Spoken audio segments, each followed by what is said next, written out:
Welcome to the Therapy Show podcast. I'm your host, Lisa Mustard. In each episode, I interview a seasoned and knowledgeable talk therapist from the counseling world to glean valuable insights, techniques, and tools that you can apply to your practice and your life. And if you're considering a career in the counseling field or just want to hear about what it's like to be a talk therapist, then this is the podcast for you. Lori Gottlieb is a psychotherapist and New York Times bestselling author of Maybe You Should Talk to Someone, which is now being adapted as a television series with Eva Longoria. In addition to her clinical practice, she writes the Atlantic's weekly Dear Therapist advice column and contributes regularly to the New York Times and many other publications.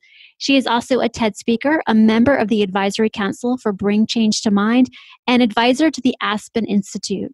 A contributing writer for The Atlantic, she has written hundreds of articles related to psychology and culture, and many of which have become viral sensations. She is a sought-after expert in media, such as The Today Show, Good Morning America, the CBS Early Show, CNN, and NPR's Fresh Air. You can learn more about Lori at her website, lorigottlieb.com, or by following her on Twitter at lorigottlieb1. And on today's show, Lori and I chat about her best-selling book, Maybe You Should Talk to Someone, and the themes that are parallel in all of our lives. But before we dive into this episode, I wanted to let you know that 4 of my pod courses are now approved for continuing education contact hours, and I'm giving you the first one for free. So head to my site, lisamustard.com, enter your email, and you'll receive a code to use at checkout for a free contact hour. All right, now let's get to the interview with Lori, and we hope you enjoy this episode. I hope it's okay. I just want to share how I found you because you have really impacted my life in a lot of ways. I, back in April, was visiting my mom up in Reston, Virginia, and I walked into this independent bookstore, and my mom was looking around and she goes, "Lisa, maybe you should read this book." I go, "What?" And I walk over there and I have my book right here. And I looked at it and I just kind of went, what? That's a great title. And then I saw like Katie Couric. Oh, okay. Well, that's interesting. And then I opened up the jacket and I started reading the inside of the jacket, and I started crying. And I'm going to cry right now. And the reason I started crying is because prior to that, 6 months to a year, I've been experiencing major burnout as a therapist. And I was so relieved and just over the moon, happy and joyful tears coming out of my eyes that somebody understood what I probably had experienced or, was going through, and you wrote a book about it. And I didn't know what I didn't know about your book, but I tore through it like in days. I was done. And I just want you to know that you have re-energized my excitement for this work. You have helped me on days when I didn't know what to do with a client. So I'm just really, really excited to have you on the show and to interview you. Well, thank you. That's so nice to hear. Oh, you're welcome. I've kind of done a little bit of stalking in a good way. I've listened to a bunch of your called research. Yeah, okay, we'll call it research. I've listened to a bunch of your podcast interviews, and I have to say my favorite one was with Dax Shepard. And that was a really cool interview. And that was my intro to him. I had never listened to him. And so for those who are listening today who don't know who you are and what you do, can you share with other talk therapists like who you are and what you do? Sure. So I'm Lori Gottlieb, and I am a psychotherapist. I have a private practice in Los Angeles. This year, I wrote a book called Maybe You Should Talk to Someone. Yeah. And I also write the weekly Dear Therapist column for The Atlantic. And Maybe You Should Talk to Someone is actually being adapted into a television series with Eva Longoria's company, and the creators of the show The Americans are writing the first episode right now. And I'm launching a new podcast in 2020, which is going to be called, I think, Mostly Good Advice. Oh, wow. You've got a lot going on. You've been really, really busy and doing some really incredible work. When you say you're a psychotherapist, what is your license? I'm a marriage and family therapist. Okay. So same as me. So you're an LMFT. And where did you go to grad school? I went to grad school here in Los Angeles at Pepperdine University. Oh, okay. Great. And that's where you're from. Mm-hmm. Right? Okay. I have a funny story about that too. About LA. I told my daughter this morning, I said, I am interviewing the author of that book that I got, maybe you should talk to someone. And she looked at me with like this blank stare on her face. And I said, okay, the woman who went to high school with Ross from Friends. And she was like, oh, yeah, yeah, yeah. So I think it's really neat that you grew up in LA and you were surrounded at your high school by future stars and future like celebrities. When you think back to the time that prior to getting into therapy, you were in TV production. When you think back to that time, did you have an inkling of an idea that therapy was your calling when you were in that different career?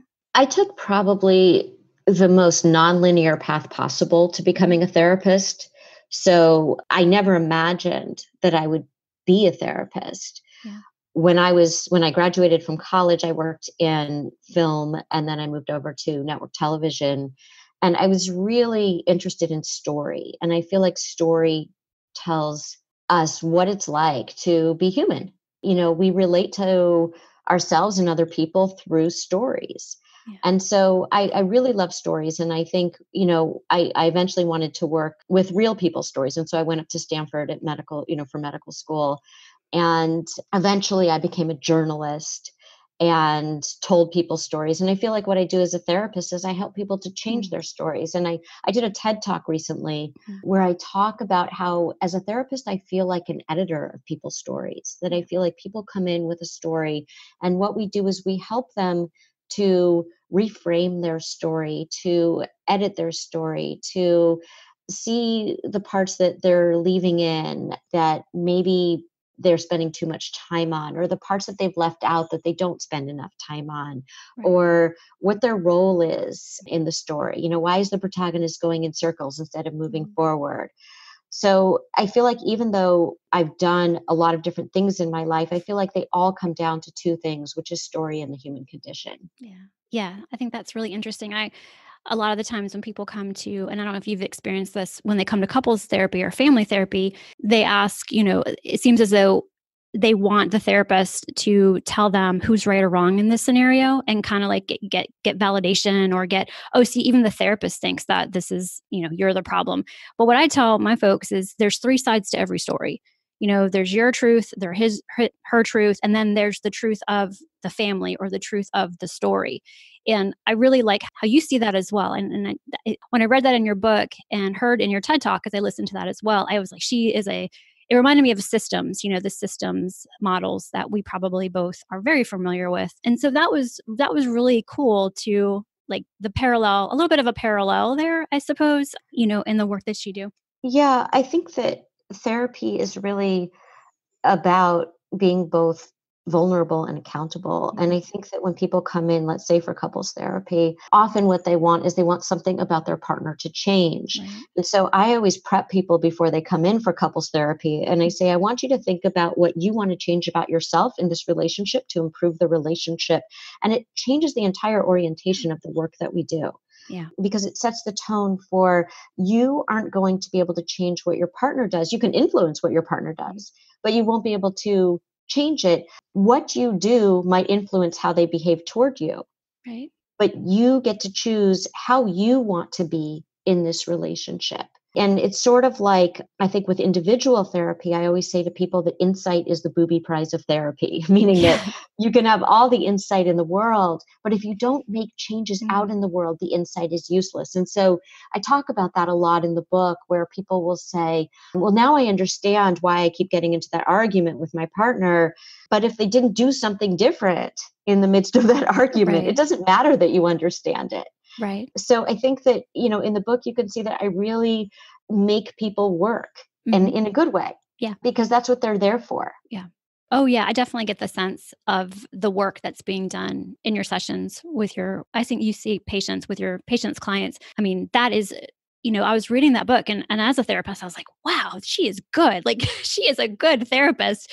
I mean, really kind of getting to the stuff, you could see it almost coming, you almost could like, and it remind me from, you don't diagnose, right? Like I didn't see a lot of diagnosing in your book I of, talk about yeah, diagnosis in the book, and I talk about the fact that I think diagnosis can be helpful in the sense of it gives you a framework with which to conceptualize a case, but then there's a person there, and I never want to lose the person behind the diagnosis. And so, for example, the first person that you meet in the book is somebody who, technically, does he have narcissistic personality disorder? Mhm. I don't know. He certainly, meets a lot of criteria, but I don't really care Right. whether he meets it or not. Right. What I care about is that the narcissism is a protection for him. Mhm. It's a way of protecting himself from the unspeakable and without giving away sort of what we learn about him later, which was absolutely shocking to me. Not Yeah. that there was some trauma in his life, because I figured that that's Right. where his behavior was coming from, but specifically what it Mhm. was very surprising to me. Yeah. And, I think that the diagnosis wasn't that helpful. It was about, how am I going to get past this person's defenses? Mhm. And in terms of what I like to call timing and dosage. So, timing is, if you go in too soon, their defenses are going to be harder to penetrate. Right. And if you go in at the right time, but you give too much, the dosage is too strong, it's also going to, make it harder to get in there. Yeah. I was a competitive chess player when I was growing up, which sounds super nerdy, but but it was a passion of mine. And I feel like I use a lot of that too as a therapist, where you're thinking, I think we all do as therapists, we're thinking, 10 moves ahead. And we're saying, if I go in this way and this person, moves this way in response to my move, what am I going to do to get in a different way? Right. And it's all in the service of, how can I help this person struggle less in, quickly, Right. but not so quickly that it's not going to be effective.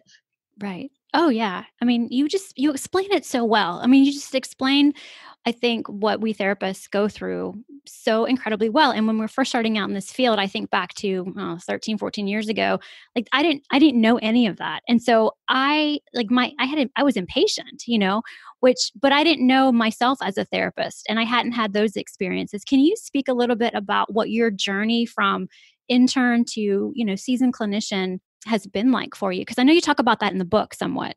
Yeah. Well, what's funny is that, when I'm writing about my experience in the book, so just for Mhm. background or context, Mhm. I follow four very different patients in the book. Yeah. So I follow these very different patients, or these four people. And then there's me, and I'm the fifth patient as I go through my own therapy. And I should say, I chose people who seem very different from one another and even from me, because I think what the reader comes to see is that we're all so similar at our Mhm. core. Yeah. We're all more the same than we are different. And Right. so when I go to my therapist, he's much more seasoned than I am. And you can see that I'm much newer at this than he is, because I've had these other careers, and then I later in life become a therapist. And so what's so striking to me about his style as a therapist is that he brings his whole personality into the room. And I don't mean that he's crossing boundaries or that he's self-disclosing in any way that is inappropriate. In fact, he tells me almost nothing about himself. And when I do get something, I feel like, oh, I got a gift Yeah. today. But, what he does is he shows me that all of these ideas I had about what it means to be human in the room with another person were completely upended. And all of a sudden, when I would go back to my office and sit with people, I was bringing myself much more fully into the room with my clients. And I think that made me a much better therapist.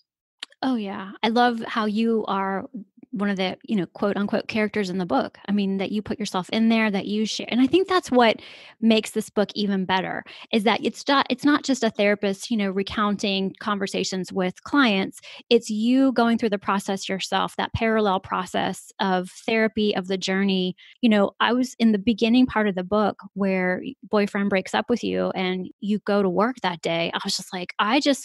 I was like, "Oh my gosh, how did that day go for you?" What was that like? And you explain everything. Like you don't hold back on your experience. And I really appreciate that. So thank you for doing that in the book and being that other client. That's really, really special. Hey friend, want to be more comfortable while sitting on the therapy couch? I sure did, and went looking for pants and tops that were soft, wrinkle resistant, and would match just about anything I already had in my closet. And now Zaya Active makes up about 80% of my wardrobe. Would you like to learn more? Head over to my site, lisamustard.com, and click on the Activewear tab. And don't think this is just for women. They have men's and kids' clothes too. And our family is loving the quality, and I am loving the price tags. So head over to my site to check it all out. I felt that was so important because I say at the beginning of the book that my greatest credential is that I'm a card-carrying member of the human race. Yeah.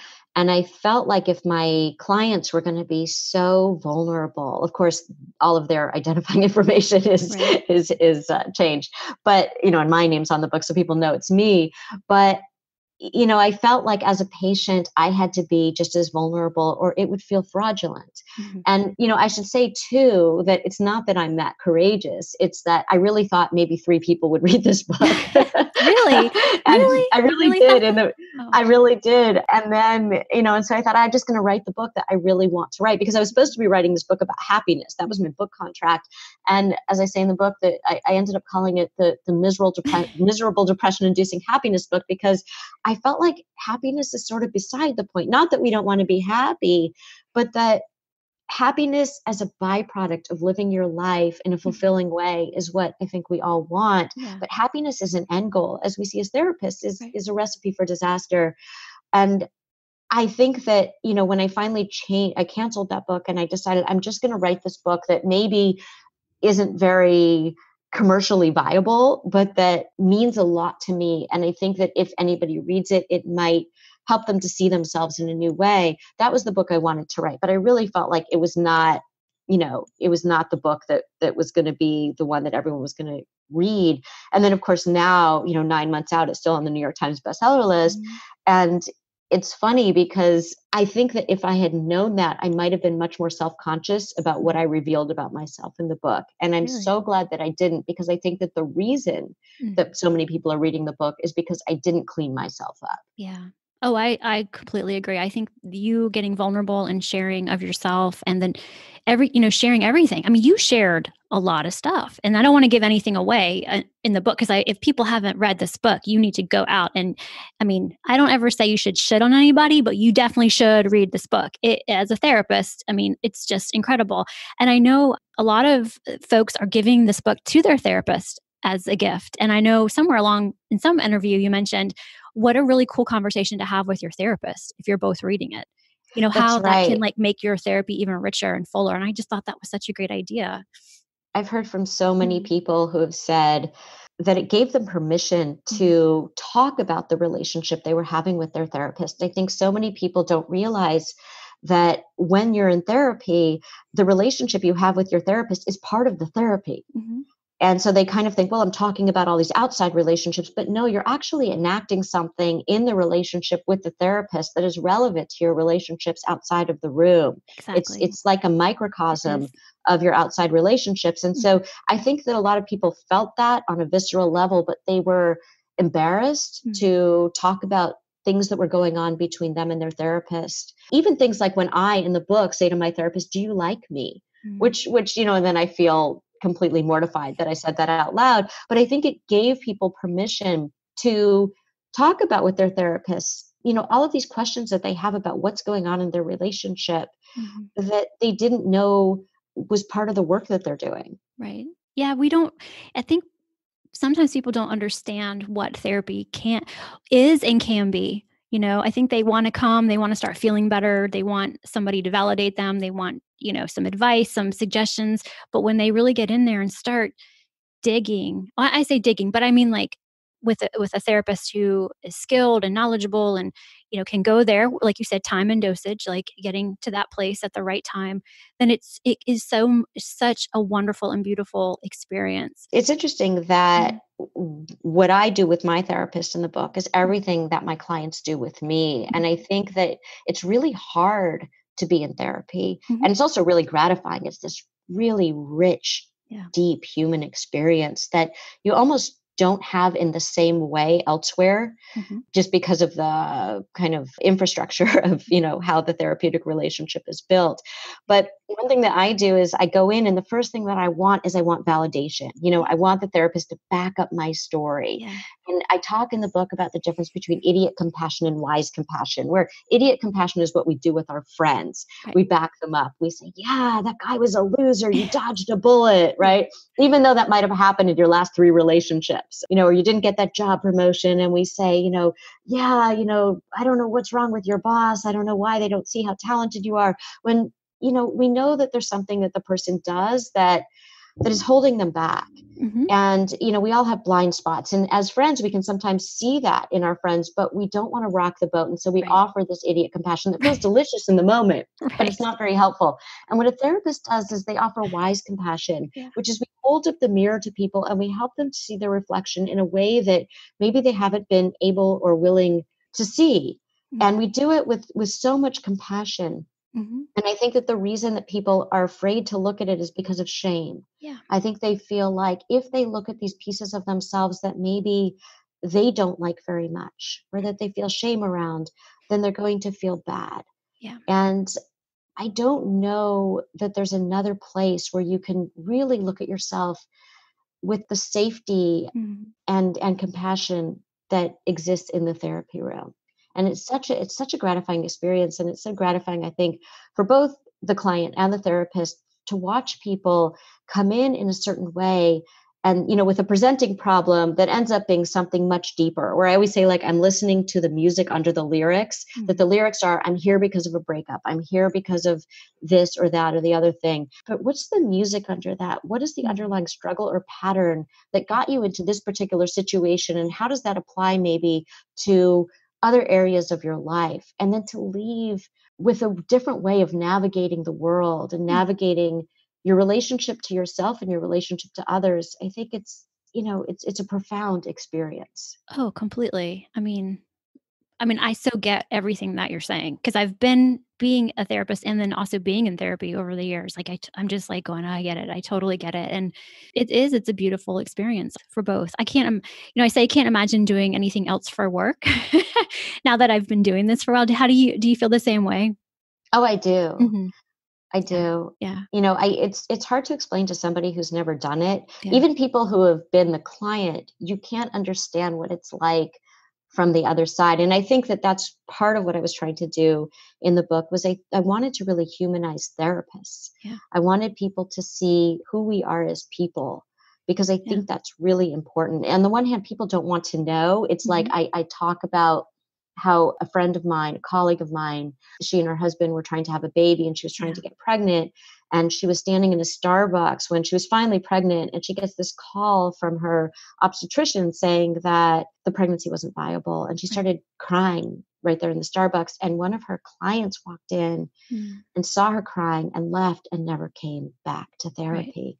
Right. So I think that, it's like on the one hand, we want our therapists to be real people who know what it's like to struggle Mm-hmm. and get through those struggles. And on the other hand, we just don't want to know about it. Right. And it's hard to know what you want until you experience it. And, as the client seeing the therapist in Starbucks, and then it's just a really fascinating dynamic. I totally understand that. So I had a question I wanted, or something in the book that I underlined that I wanted to ask you a little bit about, and it's on page 83. How kids deal with grief, and it's the like third to last paragraph, and you're talking about how your son was dealing with the grief of you and boyfriend breaking up. Which, by the way, I wanted to ask you: did you tell boyfriend about this book coming out? Did he know you were writing this book? He did not, no, but Oh, he did read it and he did write to me. oh, he did. Yes. Oh, okay. Wow. I was always wondering about that if he Not he, I mean, in a very nice way. Oh, I mean, good. Oh, yeah, yeah. he was very supportive of the book. Oh, that's cool. Yeah. I wasn't sure if you talked to him again or if after, because you're talking about that relationship with Wendell, I wasn't sure what kind of came on the other side of that. If you saw him again, what that was like, or how you handled it or coped with being around him. Okay, so you wrote here, the upside of being a therapist child is that nothing gets shoved under the rug. The downside is that you'll be totally screwed up anyway. I about spit my coffee out when I read that. I was laughing at that idea because as a mom, I have two daughters. I have 11-year-old and 8-year-old. And how old is your son now? Is he? He's 14. He's 14. Okay. I was wondering, does he talk to you about that? Like, does he ever say, Mom, take off your therapist hat, or, I'm definitely not a therapist with him. Okay. I'm very much a parent. Yes. Okay. Yeah. And I think that's really important for us as therapists to leave our therapy training at the office. I don't mean that we can completely separate out what we know, Right. and it can be useful too, but we can't be acting as therapists to the people that we love in our families. Right. Yeah, completely. I think I would be divorced by now, and my children would be running away screaming if I was always wearing my therapist hat. I was just going to say one thing though. Sorry to interrupt. I think that one thing that I do feel like is different for the child of a therapist, or at least my child, is that he, I think that our instinct with our kids is to take away their pain, is to kind of, not be comfortable with them feeling sadness or anxiety or anger or whatever it is. And I think the one thing that does come from having a parent who's a therapist is that he's very comfortable with his feelings, that there aren't sort of quote unquote negative feelings and positive feelings. Right. If he's sad, he'll talk about he's feeling sad and it's not the end of the world. And he can sit with it. And it's not like, hey, look over here, let's go to Disneyland. Right. It's like, yeah, you can be sad and you'll survive that. Yeah. Okay. That's kind of what I was wondering too. That's how I feel. I mean, I feel as though I have daughters, and maybe it's different with daughters, 11-year-old daughters, middle school daughters.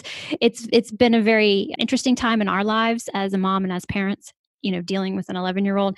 And I've just kind of realized recently that as a therapist, working with children is very different than when you're dealing with your own child. But I was just curious to know the thing about the feelings, like the feelings. And I say all the time, like, feelings are just feelings. They're not good. They're not bad.